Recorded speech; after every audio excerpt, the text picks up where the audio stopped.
ಏಳರಾಟ ಶನಿ, ಶನಿದೇವರ 7.5 ವರ್ಷಗಳು.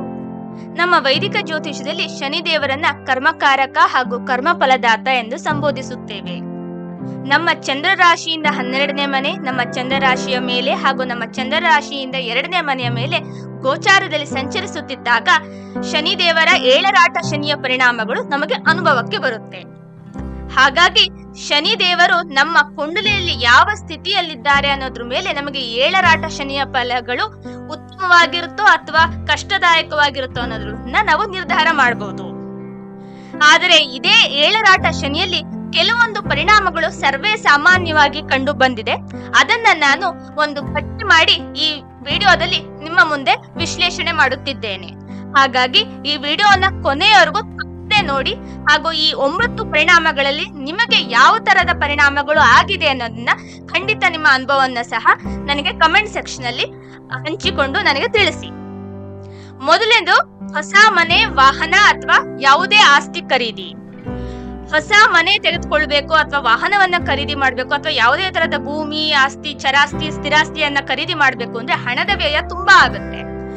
ಇದು ಸಾಧ್ಯವಾಗೋದು ಶನಿ ದೇವರು 12ನೇ ಮನೆಗೆ ಬಂದಾಗ. ಯಾಕಂದ್ರೆ 12ನೇ ಮನೆಯನ್ನ ಒಂದು ಲಾಂಗ್ ಇನ್ವೆಸ್ಟ್ಮೆಂಟ್ಸ್ ಅಂತ ಹೇಳ್ತೀವಿ. ಅಂದ್ರೆ ದೂರದೃಷ್ಟಿ ಇಟ್ಟುಕೊಂಡು ಮಾಡುವಂತಹ ಒಂದು ದೊಡ್ಡ ಮೊತ್ತದ ಹೂಡಿಕೆ. ಸೊ ಹಾಗಾಗಿ ಶನಿ ದೇವರು 12ನೇ ಮನೆಗೆ ಬಂದಾಗ ದೊಡ್ಡ ಮೊತ್ತದ ಒಂದು ಹೂಡಿಕೆ ಅಥವಾ ಈ ತರದ ಒಂದು ದೊಡ್ಡ ಕಾರ್ಯಕ್ಕೆ ಕೈ ಹಾಕ್ತೇವೆ. ಮತ್ತೆ ಇದಕ್ಕೆ ಸಾಕಷ್ಟು ಹಣವನ್ನು ಸಹ ಖರ್ಚು ಮಾಡ್ತೇವೆ. ಯಾಕಂದ್ರೆ 12ನೇ ಮನೆ ವ್ಯಯಸ್ಥಾನವೂ ಆಗಿರೋದ್ರಿಂದ. ಹಾಗಾಗಿ ಈ ಏಳರಾಟ ಶನಿಯ ಸಮಯದಲ್ಲಿ ಅತಿ ಸಾಮಾನ್ಯವಾಗಿ ಕಂಡು ಬಂದಿರುವಂತಹ ಒಂದು ಪರಿಣಾಮ ಏನು ಅಂದ್ರೆ ಹೊಸ ಮನೆ ಖರೀದಿ ಮಾಡೋದು, ಭೂಮಿ, ಚರಾಸ್ತಿ, ಸ್ಥಿರಾಸ್ತಿ ಅನ್ನ ಖರೀದಿ ಮಾಡೋದು ಅಥವಾ ವಾಹನವನ್ನ ದ್ವಿಚಕ್ರವಾಗ್ಲಿ ಅಥವಾ ಚಕ್ರವಾಗ್ಲಿ ವಾಹನ, ಆ 4 ಚಕ್ರದ ವಾಹನವನ್ನು ಖರೀದಿ ಮಾಡೋದು ಸಹ ಈ ಸಮಯದಲ್ಲಿ ಸರ್ವೇ ಸಾಮಾನ್ಯವಾದಂತಹ ಪರಿಣಾಮವಾಗಿದೆ. ಎರಡನೆಯದು, ಕೆಲಸದ ಉದ್ದೇಶಕ್ಕಾಗಿ ವಿದೇಶಕ್ಕೆ ಪ್ರಯಾಣ ಬೆಳೆಸೋದು ಅಥವಾ ವಿದೇಶದಲ್ಲೇ ನೆಲೆಯೂರೋದು. ಇದು ಸಹ ಒಂದು ಸರ್ವೇ ಸಾಮಾನ್ಯ ಪರಿಣಾಮವಾಗಿದೆ ಏಳರಾಟ ಶನಿಯಲ್ಲಿ.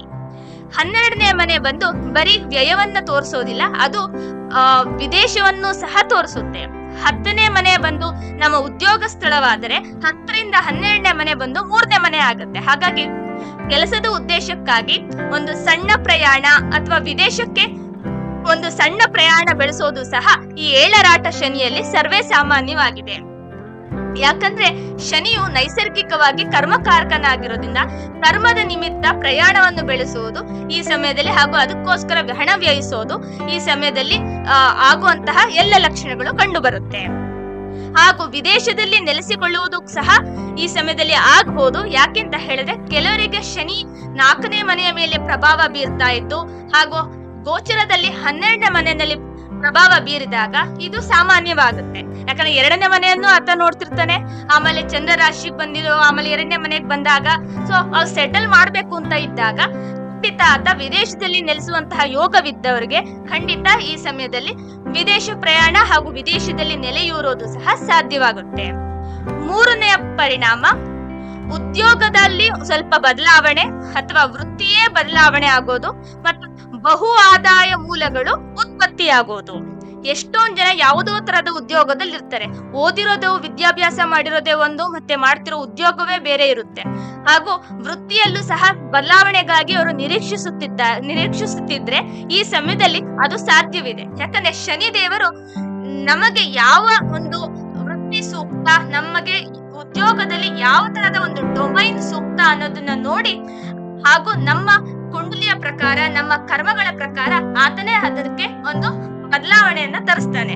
ಹಾಗಾಗಿ ಈ ಸಮಯದಲ್ಲಿ ಏಳರಾಟ ಶನಿಯ ಸಮಯದಲ್ಲಿ ನಾವು ಸಾಕಷ್ಟು ನೋಡಿದ್ದೇವೆ. ಒಂದು ಕೆಲಸ ಚೇಂಜ್ ಆಗುತ್ತೆ, ಇಲ್ಲ ವೃತ್ತಿಯ ಬದಲಾವಣೆ ಆಗುತ್ತೆ ಹಾಗೂ ಬಹು ಆದಾಯ ಮೂಲಗಳು ಸಹ ಉತ್ಪತ್ತಿಯಾಗುತ್ತೆ. ಯಾಕಂದ್ರೆ ಒಬ್ಬ ಮನುಷ್ಯನಿಗೆ ಹೊಸ ತರದ ಒಂದು ಕೆಲಸಗಳಿಗೆ ಕೈ ಹಾಕ್ಬೇಕಾಗುತ್ತೆ. ಯಾಕಂದ್ರೆ ಒಂದು ಮನೆ ತಗೋತಾ ಇದ್ದಾನೆ, ಪ್ರಯಾಣ ಮಾಡ್ತಿದ್ದಾನೆ, ಏನೇನೋ ಕೆಲಸಗಳು ಮಾಡ್ಬೇಕು ಅಂದಾಗ ಆದಾಯಕ್ಕೂ ಸಹ ಅವಶ್ಯಕತೆ ಇರೋದ್ರಿಂದ ಆದಾಯ ಮೂಲಗಳನ್ನು ಸಹ ಶನಿದೇವರು ಹೆಚ್ಚಿಸುತ್ತಾರೆ.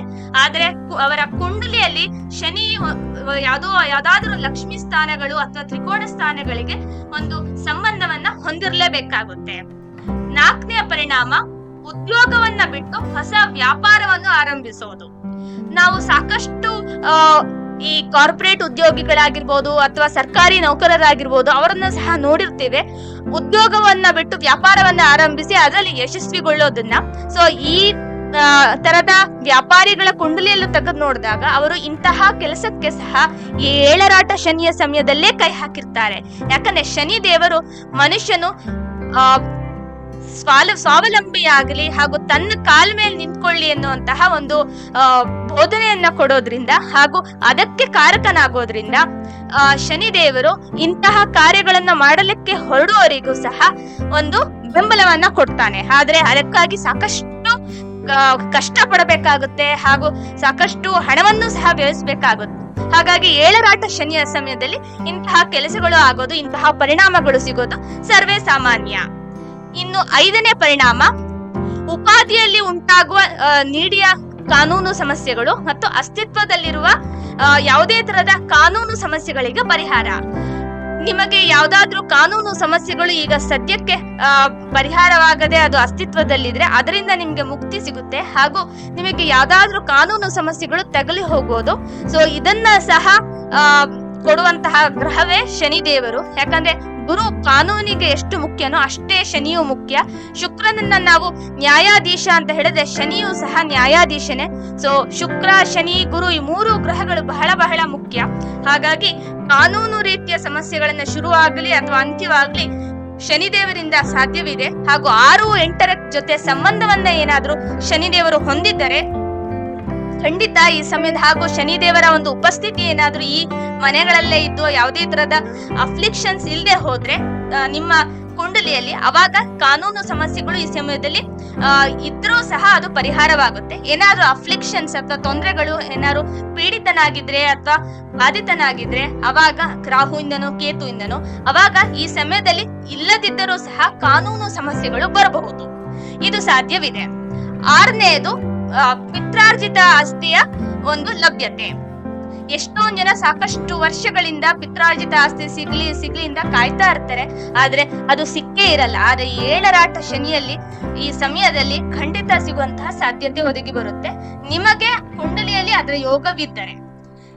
ಸೊ ಶನಿ ದೇವರು ನೀವು ಸಾಕಷ್ಟು ವರ್ಷಗಳಿಂದ ಪ್ರಯತ್ನ ಪಟ್ಟು ಕಂಗೆಟ್ಟು ಹೋಗಿರುವಂತಹ ಎಷ್ಟೋ ಕೆಲಸಗಳನ್ನ ಸಂಪೂರ್ಣವಾಗ್ಲಿಕ್ಕೆ ಅವನು ನಿಮಗೆ ಬೆಂಬಲ ಕೊಡ್ತಾನೆ. ಅದರಲ್ಲಿ ಪಿತ್ರಾರ್ಜಿತ ಆಸ್ತಿ ಲಭ್ಯತೆಯೂ ಸಹ ಒಂದು.